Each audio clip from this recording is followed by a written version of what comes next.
My best friend and fiancé betrayed me behind my back. Zach and Emma think they got away with it, but I'm planning hell for them at the wedding.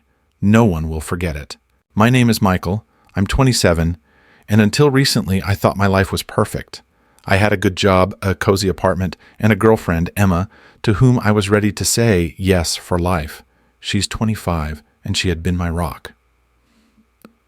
We were planning our wedding, going shopping, and arguing over little things like napkin colors. It wasn't easy, but I knew it was for the person I loved, and that made me happy. Then there was my best friend, Zach. We've known each other since college, and he had always been there for me. A loyal friend, the life of the party, always fun to be around. He's also 27. We went through all the stages of growing up together, parties, exams, failures, and victories. He was the one person I could rely on. But a couple of weeks before the wedding, I started to notice something was off. Emma became distant, often lost in thought. I chalked it up to stress. Weddings are nerve-wracking.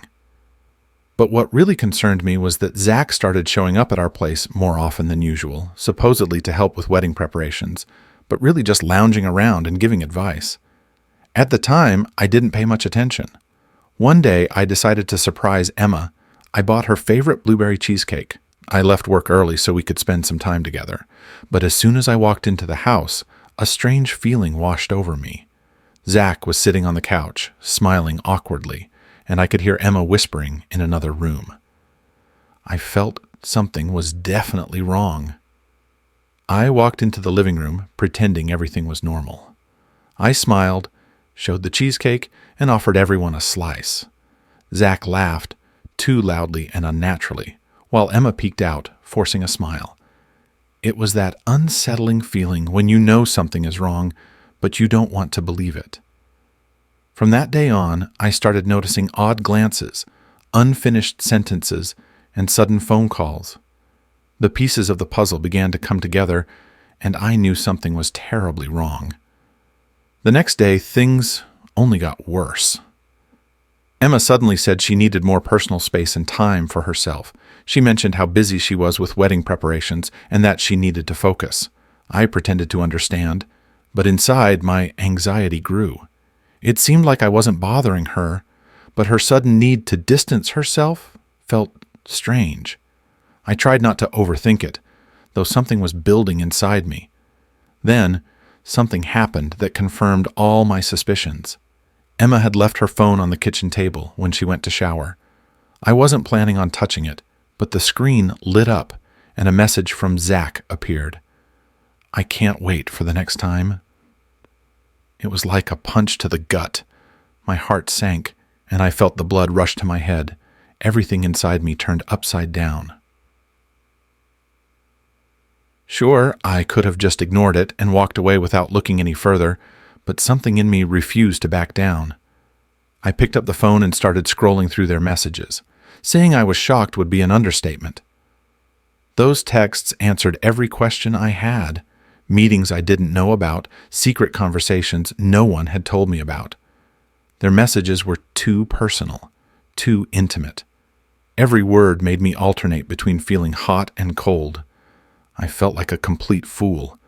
It was as if I had been blindfolded the whole time, with Zach and Emma holding the ends of the ribbon, laughing behind my back. I was furious, absolutely shocked, and had no idea what to do. My heart was pounding so loudly I could hear it in my ears. I closed the phone and tossed it back on the table. I needed to pull myself together. I had to figure out what to do next. When Emma came out of the shower, I was already sitting on the couch, trying to look normal. I knew I couldn't confront her right then and there. I needed to think, to plan, to find a way to handle this. Emma smiled at me like nothing had happened and asked if I wanted dinner. I smiled back, even though everything inside me was exploding. My only reaction was to act like everything was fine. But from that moment on, I knew one thing. This wouldn't end here. I had to get to the bottom of this, and I had to do it in a way no one would expect. That evening, I met up with Zach like nothing had happened. We went to the same bar we usually went to, and he was the same funny guy, cracking jokes left and right. But now, every smile, Every gesture felt fake to me, and I was barely holding back from grabbing him by the collar and asking directly, "What the hell is going on?" But I knew I couldn't do that. Not yet. I had to play along for a little longer. The game had begun, and this time the stakes were high. If they thought I was a fool, I would let them think that for a while longer. But now I knew I had to gather evidence and find a way to expose them, and I would do it in a way they'd never forget. The next day, I woke up with a clear thought. I needed a plan, and not just any plan, but the perfect way to expose them. I couldn't let them get away with this. I spent the entire day on autopilot, pretending everything was normal. Emma kept acting like nothing was wrong, and when I met up with Zach, he looked like he had no guilt at all.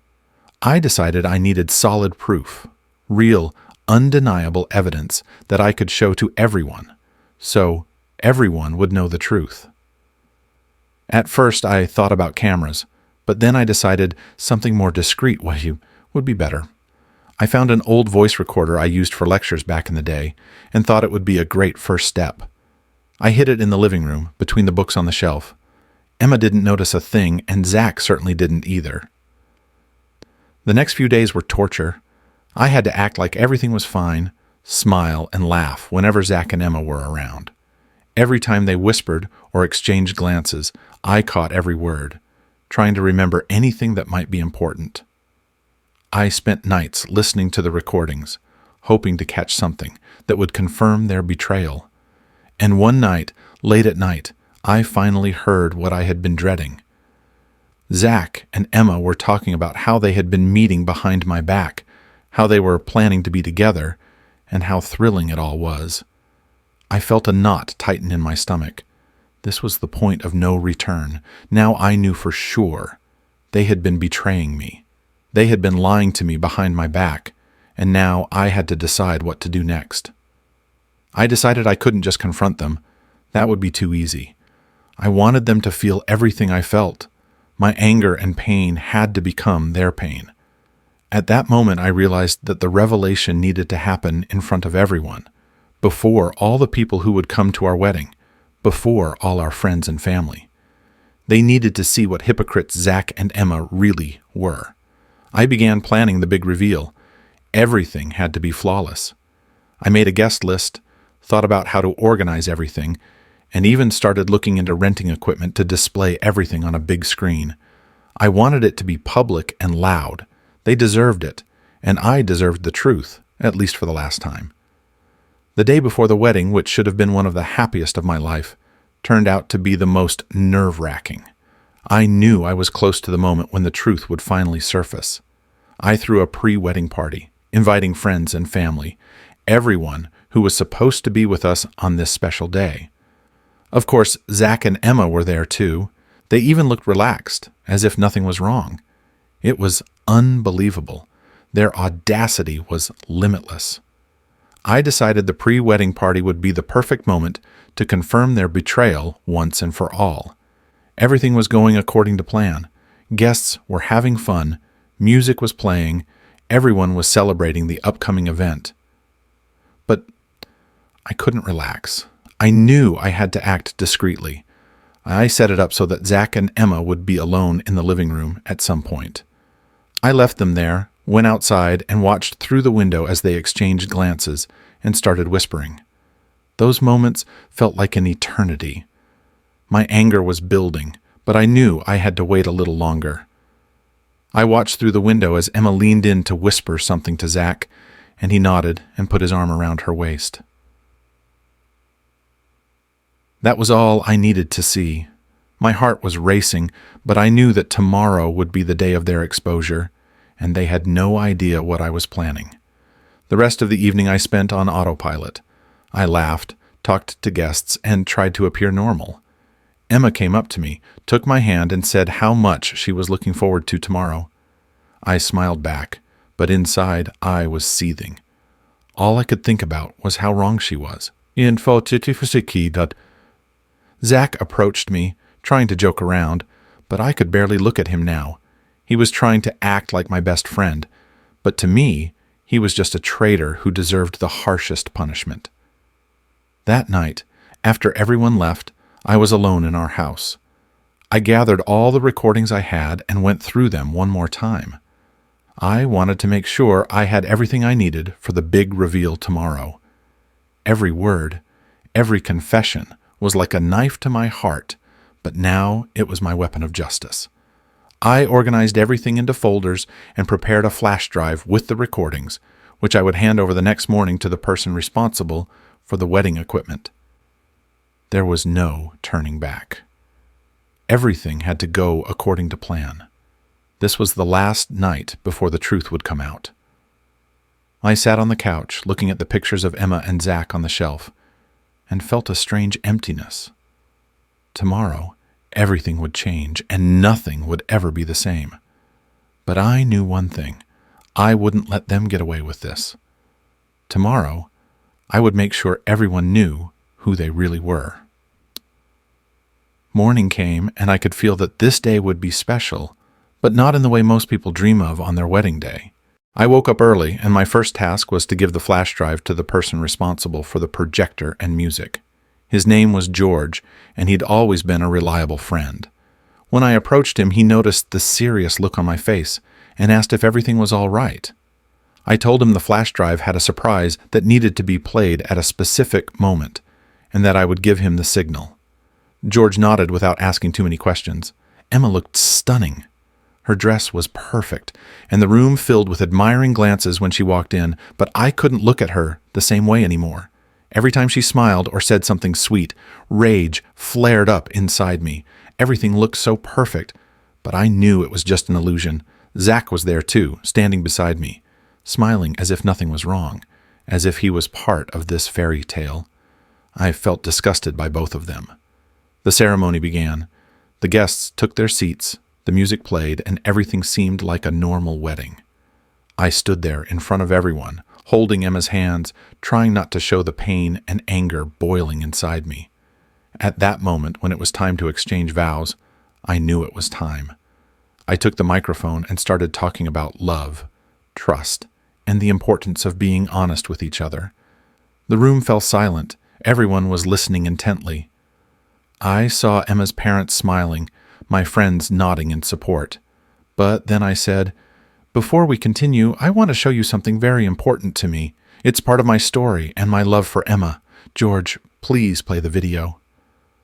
I turned to the screen, and within seconds, the recording began to play. At first, it was calm. Just footage from our house, showing Zach coming over, sitting on the couch, with Emma sitting next to him. There were murmurs of confusion from the guests. Then the footage showed their embraces, whispers, and kisses. The confusion in the room turned to gasps, and someone even screamed. Emma stood frozen beside me, her face pale. Zach was paralyzed with shock. I watched as the guests' expressions shifted from confusion to shock, from admiration to disbelief. Some relatives stood up, some nervously glanced around, trying to grasp what was happening. Emma tried to say something, but the words got stuck in her throat. She looked at me, her eyes filling with tears. Zach took a step back, his face white as a sheet. In that moment, I knew I had won. They were feeling the shame, humiliation, and pain I had felt. I dropped the microphone, its thud echoing through the hall, and walked out without saying another word. Behind me, there were stunned guests, a sobbing Emma and Zach, who didn't know where to hide. I stepped outside, taking a deep breath of fresh air, feeling a weight lift from my shoulders. It was over. The lie was over, and something new was beginning for me. When I stepped outside, the world was quiet, interrupted only by faint sounds from inside the hall. I sat on a nearby bench, feeling the adrenaline slowly drain from my body, leaving behind only numbness. Everything I had planned had happened, and now that the plan had come to life, instead of relief, I felt a strange emptiness. I didn't know what to do next. In the chaos of emotions that I had felt so intensely, I just sat there, trying to process everything. A few minutes later, George came over. He looked confused and unsure. He sat next to me, placing a hand on my shoulder. We sat in silence for a while before he quietly asked, "Are you okay, Mike?" All I could do was shake my head. Inside, emotions were still raging, and to say I was okay would have been a lie. But despite all the pain, I knew I had done the right thing. I had been true to myself. Soon, guests started coming out of the hall. I saw them whispering to each other, glancing at me with either surprise or judgment. I noticed shock and pity on many of their faces. I didn't see my parents, but I did spot Emma's parents in the crowd. They looked devastated. Emma's mother was crying, and her father looked as if the weight of the world had fallen on him. It was clear that everyone was shaken by what had happened. Then Emma came out.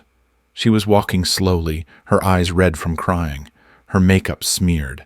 She approached me, her lips trembling, trying to say something, but I didn't give her the chance. I stood up, looked at her with a coldness I hadn't felt before, and simply said, "There's nothing left for us to talk about, Emma." I saw how those words pierced her, but I couldn't do anything more. I turned and walked away. I headed to the parking lot to get in my car and leave. But before I could reach it, Zach caught up with me. He looked stunned, his face twisted in panic. He tried to explain, saying it was all a mistake, that he never meant for things to turn out this way, but his words were meaningless.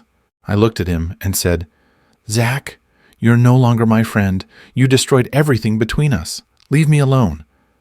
I turned and got into my car, leaving him standing there. I drove away without looking back. I felt like I couldn't stay there any longer, surrounded by all those people, those fake smiles and hollow words of support. I needed time to process, to make sense of my feelings.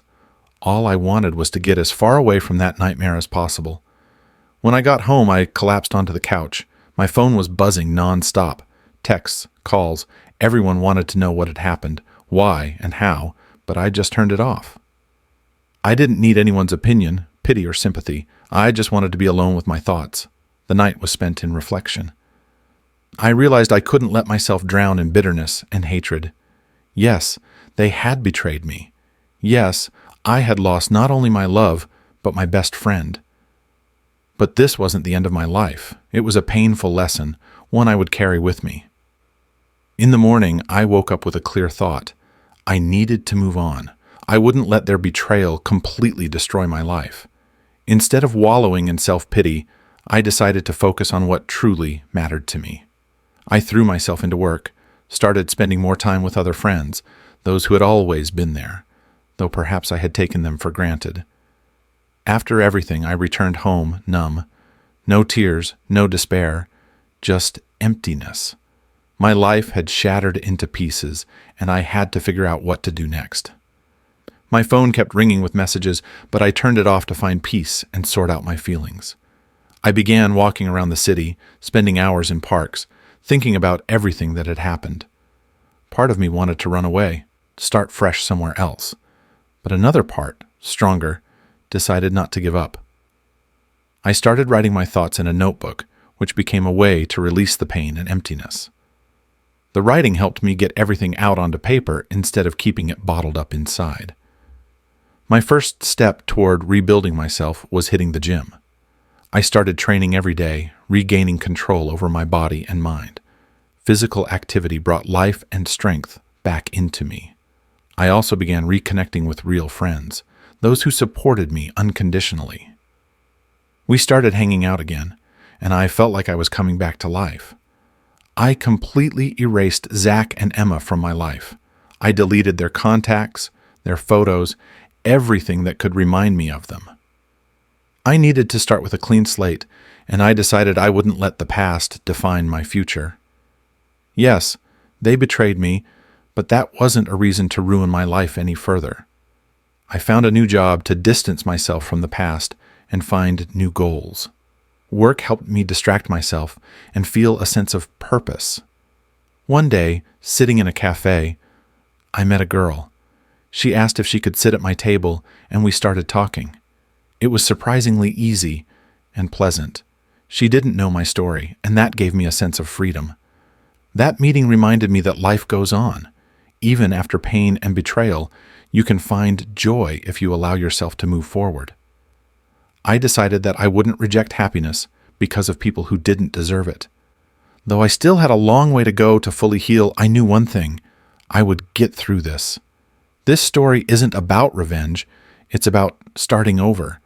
It's about how even when you've been shattered into pieces, you can pick yourself up and become stronger.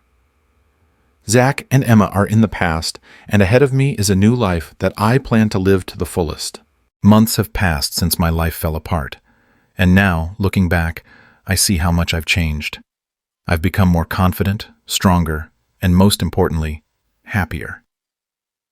It was hard to take all the hits, but with every moment of pain, I grew into a more whole person. This is the new version of me, the one who isn't afraid to lose or make mistakes. I kept working, enjoying the fact that my life was gaining meaning again. My new circle of friends became my support system, and I realized I was no longer alone. I had new friends who knew me only as I am now, without the shadow of betrayal from the past. These people became part of my new life, people who believed in me, with whom I laughed, and who helped me forget the pain. One of the most important things was that I gradually began letting new emotions into my life. The girl from the cafe whom I had met by chance became an important part of my life. Her name was Liz, and with each passing day, I realized that our casual conversations had grown into something more. We started dating, and this relationship became a breath of fresh air for me. Liz was caring and attentive, and she understood me without needing too many words. She knew I had gone through something painful, but never asked too many questions. Instead, she was simply there, and that was the best thing I could have wished for. We started traveling together. Small weekend trips became our personal adventures. We discovered new places, enjoyed nature, and simply felt happy. These moments were proof that happiness is possible if you let go of the past and allow yourself to move forward. Every hike or trip was filled with laughter and lightness, and I began to realize that I could trust again, that I could love again. In the end, I learned that life is full of surprises. You never know where it will take you, but that's what makes it so amazing. I don't regret a single step that led me here. Zach and Emma's betrayal was painful, but it became the catalyst that helped me become who I am now. I no longer feared looking to the future. Instead, I began to embrace each new day. Now, when I look at myself in the mirror, I see a person who survived something devastating, but managed to stand up and rebuild his life. A life filled with meaning, joy, and new opportunities. I've realized that there's no need to fear change, even when it comes in the most painful form. In the end, it's through pain that we grow stronger, and through loss that we learn to appreciate what we have. Zach and Emma are in the past, and I'm grateful to them for that. Grateful for the lesson they taught me and for the chance to start over. Now I know that my life belongs to me alone, and that every new day is a chance to make it even better. I'm ready to move forward, and despite all the hardships, I know one thing for sure: everything will be okay.